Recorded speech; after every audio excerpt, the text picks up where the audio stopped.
ಎಲ್ಲ ಸಾರ್ವಜನಿಕರಿಗೂ ನಮಸ್ತೆ. ನಾನು ದೇವನಹಳ್ಳಿ ಸಂಚಾರ ಪೊಲೀಸ್ ಠಾಣೆಯ ಇನ್ಸ್ಪೆಕ್ಟರ್ ರಾಘವೇಂದ್ರ GS ಅಂತೇಳಿ. ಈಗ ಒಂದು ವಿಶೇಷ ಅವೇರ್ನೆಸ್ ಇದೆ. ಏನಂತ ಹೇಳಿದ್ರೆ, ನಾವು ನೋಡ್ತಿರುವಂಥ ರಸ್ತೆ ಇದು NH 648 ರಸ್ತೆ.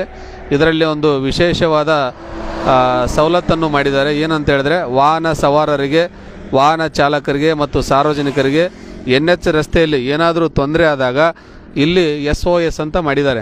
ಈ ಕಡೆ ಬನ್ನಿ. SOS ಅಂತ ಮಾಡಿದ್ದಾರೆ. ನಮಗೇನು ತೊಂದರೆ ಆದಾಗ ಈ ಕಡೆ ಬಾ, ಬಟನ್ ತೋರಿಸಿ. ಈ ಬಟನ್ ಪ್ರೆಸ್ ಮಾಡಿದಾಗ ಇದು NH ಯಾವ್ದಾದ್ರು ಒಂದು ಕಂಟ್ರೋಲ್ ರೂಮ್ ಮಾಡಿದ್ದಾರೆ. ಆ ಕಂಟ್ರೋಲ್ ರೂಮ್ಗೆ ಕಾಲ್ ಹೋಗುತ್ತೆ. ಹಲೋ, ಹೇಳಿ. ನಾನು ದೇವನಹಳ್ಳಿ ಟ್ರಾಫಿಕ್ ಇನ್ಸ್ಪೆಕ್ಟರ್ ರಾಘವೇಂದ್ರ ಅಂತ ಮಾತಾಡ್ತಿದ್ದೇನೆ. ಹೇಳಿ ಸರ್. ಇದು ಟೆಸ್ಟ್ ಕಾಲ್ ಮಾಡೋಕ್ಕೆ ನಾವು ಪ್ರೆಸ್ ಮಾಡಿ ಮಾತಾಡ್ತಿದ್ದೇನೆ. ಓಕೆ ಓಕೆ ಸರ್, ನಾ ಪರವಾಗಿಲ್ಲ, ಕೇಳ್ತಾ ಇದ್ದೆ ನಿಮ್ಗೆ. ತಮ್ಮ ವಯಸ್ಸು ನನಗೆ ಆಡಿಬಲ್ ಇದೆ, ನನ್ನ ವಯಸ್ಸು ತಮಗೆ ಆಡಿಬಲ್ ಇದೆನಾ? ಅವೈಲೇಬಲ್ ಇದೆ ಸರ್, ಕೇಳ್ತಾ ಇದ್ದೆ ನಿಮ್ಮ ರೈಟ್, ಥ್ಯಾಂಕ್ ಯು.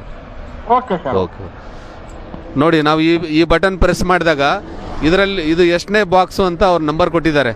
ಈ ನಂಬರಿಂದ ನಾವು ಪ್ರೆಸ್ ಮಾಡಿ ಮಾತಾಡಿದಾಗ ನಾವು ಎಲ್ಲಿದ್ದೀವಿ ಅಂತ ಎಕ್ಸಾಕ್ಟ್ ಲೊಕೇಶನ್ ಗೊತ್ತಾಗುತ್ತೆ.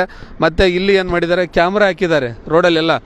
ನಾವು ಪ್ರೆಸ್ ಮಾಡಿದಾಗ, ಉದಾಹರಣೆಗಾಗಿ ನಮಗೇನಾದರೂ ತೊಂದರೆ ಆದಾಗ ಪ್ರೆಸ್ ಮಾಡಿದಾಗ ಆ ಕ್ಯಾಮ್ರಾ ಮುಖಾಂತರ ನಾವು ಎಲ್ಲಿದ್ದೀವಿ ಅಂತ ಗುರುತು ಮಾಡ್ತಾರೆ. ಇಮಿಡಿಯೇಟ್ ನಮ್ಮ ನೆರವಿಗೋಸ್ಕರ ಹೈವೇ ಪೆಟ್ರೋಲಿಂಗ್ ವೆಹಿಕಲ್ ಕಳಿಸ್ತಾರೆ. ಮತ್ತು ಪೊಲೀಸ್ ರಿಲೇಟೆಡ್ ಏನಾದರೂ ಸಮಸ್ಯೆ ಇದ್ದರೆ ಇಮಿಡಿಯೇಟ್ ನಮಗೆ ಕಾಲ್ ಮಾಡ್ತಾರೆ, ಕಳಿಸ್ಕೊಡ್ತಾರೆ. ಯಾವುದೇ ಸಾರ್ವಜನಿಕರು NH ರಸ್ತೆಯಲ್ಲಿ ಏನಾದರೂ ತೊಂದರೆ ಆದಾಗ ಇದರ ಸದುಪಯೋಗವನ್ನು ತೆಗೆದುಕೊಳ್ಬೇಕಂತೇಳಿ ನಾನು ತಮ್ಮೆಲ್ಲರಲ್ಲಿ ವಿನಂತಿ ಮಾಡಿಕೊಳ್ತೇನೆ. Thank you.